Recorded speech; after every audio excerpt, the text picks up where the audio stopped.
नमस्कार। आप सुन रहे हैं सुप्रीम न्यूज बुक की समाचार सेवा। आज दिनांक 6 दिसंबर 2025 शनिवार के प्रमुख समाचार लेकर हम उपस्थित हैं। पहले मुख्य समाचार। भारत और रूस की राजकीय यात्रा के दौरान कई क्षेत्रों में महत्वपूर्ण समझौते हुए। उपराष्ट्रपति श्री सीपी राधाकृष्णन आज गुजरात के दौरे पर जाएंगे। भारतीय रिजर्व बैंक ने रेपो दर में 25 आधार अंकों की कटौती की। इंडिगो ने 5 से 15 दिसंबर के बीच रद्द सभी उड़ानों का पूरा रिफंड और मुफ्त रीशेड्यूलिंग की घोषणा की। भारतीय रेलवे ने दिल्ली मुंबई और दिल्ली हावड़ा मार्ग पर स्वदेशी कवच 4.0 सुरक्षा प्रणाली लागू की। आईसीसी जूनियर हॉकी विश्व कप में भारत ने बेल्जियम को 4-3 से हराकर सेमीफाइनल में प्रवेश किया। एडिनबर्ग हवाई अड्डे पर तकनीकी खराबी के कारण सभी उड़ानें अस्थायी रूप से निलंबित। दिल्ली और उत्तर भारत में शीतलहर की संभावना, उत्तराखंड में हिमपात के संकेत।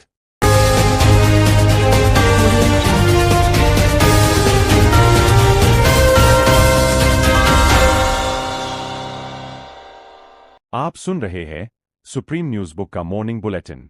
अगर आपने अभी तक हमारा चैनल सब्सक्राइब नहीं किया है तो कृपया कर लें। अब समाचार विस्तार से। भारत रूस समझौते। भारत और रूस की राजकीय यात्रा के दौरान कई महत्वपूर्ण समझौते किए गए हैं। दोनों देशों ने यह तय किया है कि नागरिक एक दूसरे के देश में अस्थायी कामकाज अधिक आसानी और सुरक्षित तरीके से कर सकेंगे। गैरकानूनी प्रवासन रोकने पर भी दोनों पक्ष मिलकर काम करेंगे। स्वास्थ्य क्षेत्र में भारत और रूस के स्वास्थ्य मंत्रालयों ने डॉक्टरों की ट्रेनिंग, मेडिकल शिक्षा और स्वास्थ्य अनुसंधान में सहयोग बढ़ाने का निर्णय लिया है। खाद्य सुरक्षा सुनिश्चित करने, ध्रुवीय क्षेत्रों में जहाजों के प्रशिक्षण कार्यक्रमों और समुद्री बोर्डों के सहयोग पर भी व्यापक समझौते हुए हैं। उर्वरक आपूर्ति को स्थिर रखने के लिए भारत की कई प्रमुख कंपनियों ने रूस की यूरालकेम कंपनी के साथ समझौते किए हैं।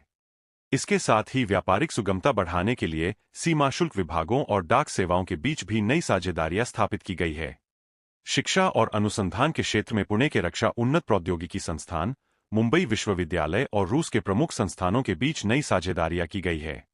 प्रसार भारती और रूस के बड़े मीडिया समूहों के बीच प्रसारण एवं कार्यक्रम साझा करने से जुड़ी कई महत्वपूर्ण सहमतियां भी बनी है। 2030 तक आर्थिक सहयोग का नया रणनीतिक कार्यक्रम जारी किया गया है।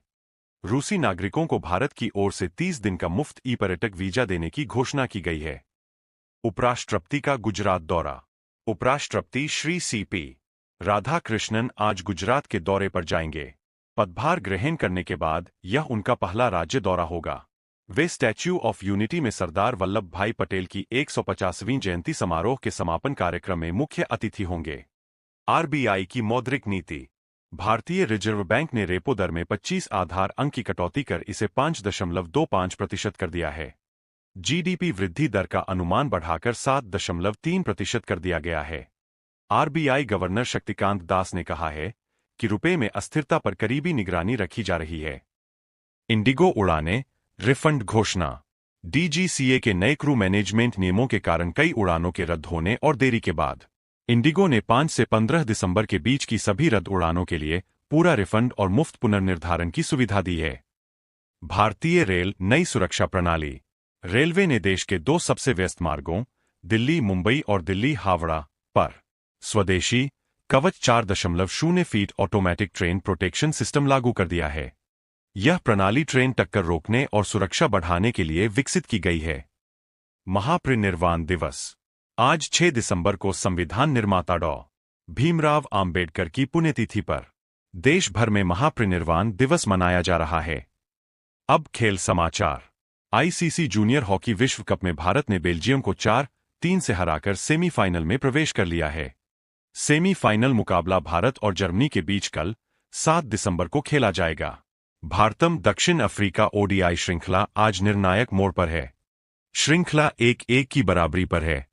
निर्णायक मुकाबला आज दोपहर 1:30 बजे विशाखापत्तनम में खेला जाएगा। T20 क्रिकेट में सुनील नरेन 600 विकेट लेने वाले दुनिया के पहले गेंदबाज बन गए हैं। मौसम समाचार। विश्व मौसम विज्ञान संगठन के अनुसार कमजोर ला नीना की स्थिति के चलते 2026 की पहली तिमाही तक उत्तरी भारत सहित दुनिया के कई हिस्सों में कड़ी सर्दियां पड़ सकती है। दिल्ली, पंजाब, हरियाणा और उत्तर प्रदेश में आज शीतलहर की संभावना है। वहीं उत्तराखंड में नए पश्चिमी विक्षोभ के कारण हिमपात के संकेत मिल रहे हैं। मुख्य समाचार एक बार फिर। भारत रूस के बीच कई महत्वपूर्ण समझौते। आरबीआई ने रेपो दर 5.25% की। ICC junior hockey, Bharat semifinal में। भारत दक्षिण अफ्रीका ओडीआई श्रृंखला आज निर्णायक चरण में। इसी के साथ सुप्रीम न्यूज बुक का यह समाचार बुलेटिन समाप्त होता है। देश और दुनिया की विश्वसनीय खबरों के लिए हमारे चैनल से जुड़े रहिए। नमस्कार। जय हिंद। जय भारत।